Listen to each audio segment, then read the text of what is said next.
Section 7.5, percent of change. A percent of change indicates how much a quantity increases or decreases with respect to the original amount. If the new amount is greater than the original amount, the percent of change is called a percent of increase. If the new amount is less than the original amount, the percent of change is called a percent of decrease. The percent of change is the ratio of the amount of increase or decrease to the original amount. So our formula is percent of change, which is a percent, so we call it P percent, is equal to the amount of increase or decrease over the original amount. So here's some examples of percent of increase. So in order to find the amount of increase, we're going to subtract our two values. We're going to do 25 minus 20, and then our original amount was 20. So then we're going to go ahead and do 25 minus 20 is 5. And then 5 divided by 20 is 0.25. Since we want it to be a percent, we're going to move our decimal point 2 places to the right to get 25% increase. So here, once again, we're going to go ahead and take our new amount minus our original so we can find how much it increased.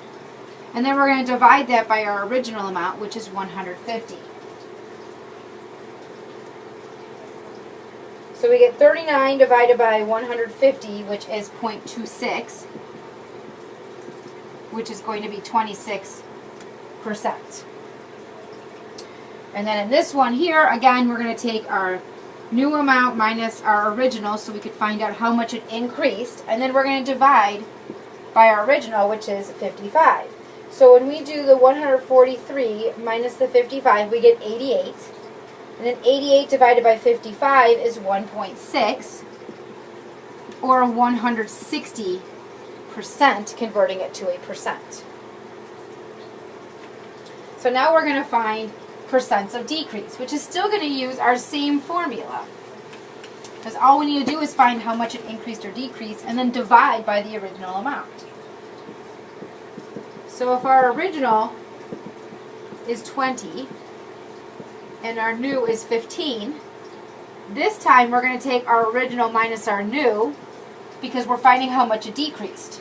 And then we're going to divide by our original.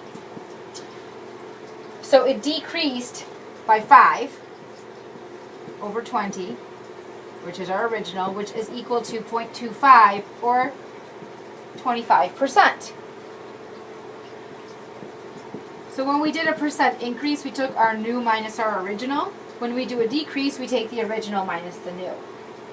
So here we have 75 and 35. So we're going to do 75 minus 35 divided by our original, which is 75. So 75 minus 35 is 40. And then we're going to take 40 and divide it by 75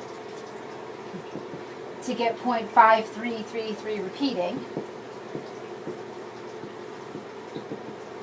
which if we move the decimal point over 2 places, we can say 53.3 repeating percent. And then finally we have our original was 102 and our new is 51. So we're going to take 102 minus 51 over 102. So 102 minus 51 is going to be 51. And then 51 divided by 102 is going to be 0.5, which is 50% decrease. So if you know the original amount and the percent of change, you can find what the new amount is. So the way you would do that is you would multiply the percent of change by the original amount to find how much it changed. And then you're going to increase or decrease the original amount by the amount of change.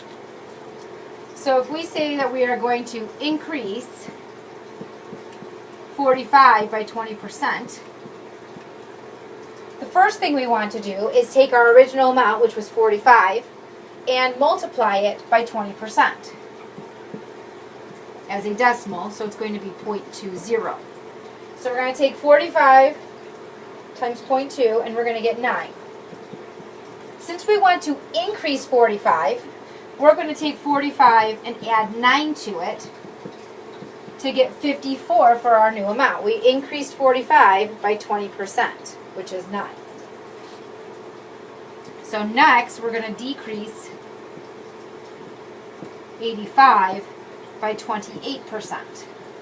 So first thing we're going to do is take our original amount, 85, and multiply by our percent, written as a decimal, 2 places to the left.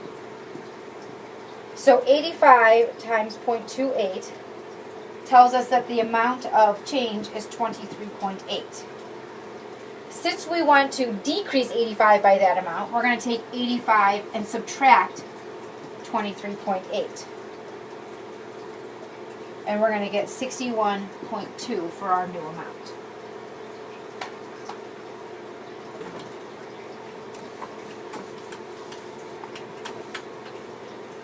Okay, for a p% increase,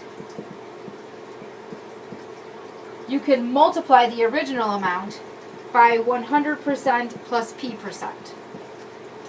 And for a p% decrease, you can multiply the original amount by 100% minus p%. So it's another way to figure out a new amount. You can still do it the same way we just did previously.